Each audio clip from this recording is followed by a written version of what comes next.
We gather here today with a shared commitment to excellence and a legacy of brilliance, as we proudly present the third induction of officers and new members of the United Architects of the Philippines, Cavite Tierra Alta Chapter. This theme not only reflects our chapter's vision of elevating our profession to new heights, but also pays tribute to the enduring legacy of excellence that we, as UAP, continue to uphold and celebrate.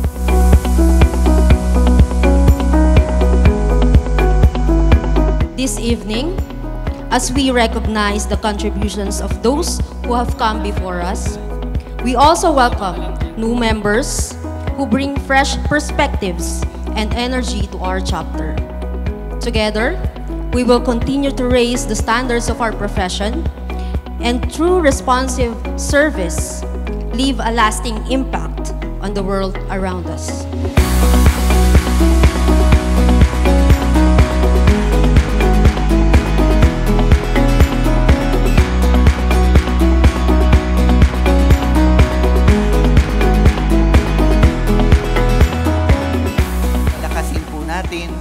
Ang kahalagahan ng mga arkitekto sa ating bansa.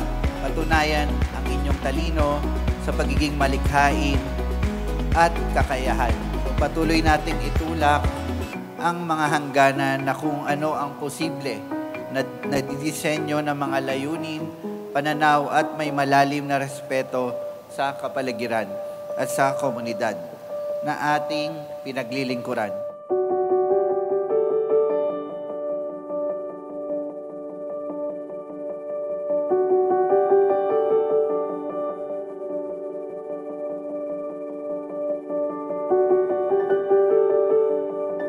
Arkitekto po ay hindi lang po para sa mayayaman.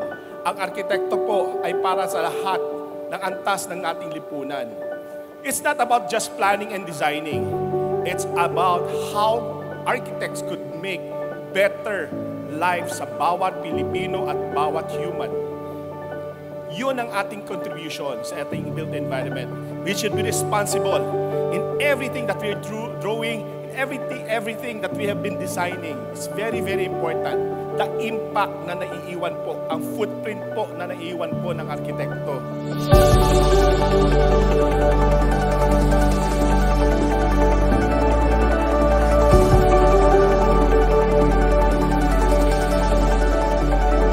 These past 2 years have been an incredible journey, one that I have been honored to share with each and every one of you.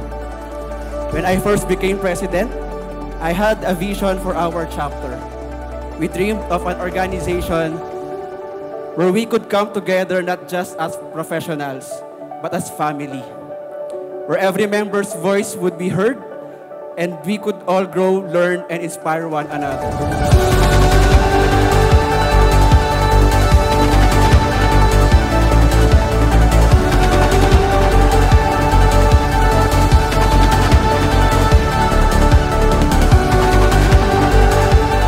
The future of architecture depends on the next generation of architects. We will support and mentor young and new architects, encouraging them to be more active in our chapter and guiding them to excel in their field. By investing in their future and we ensure that our profession will continue to thrive for years to come.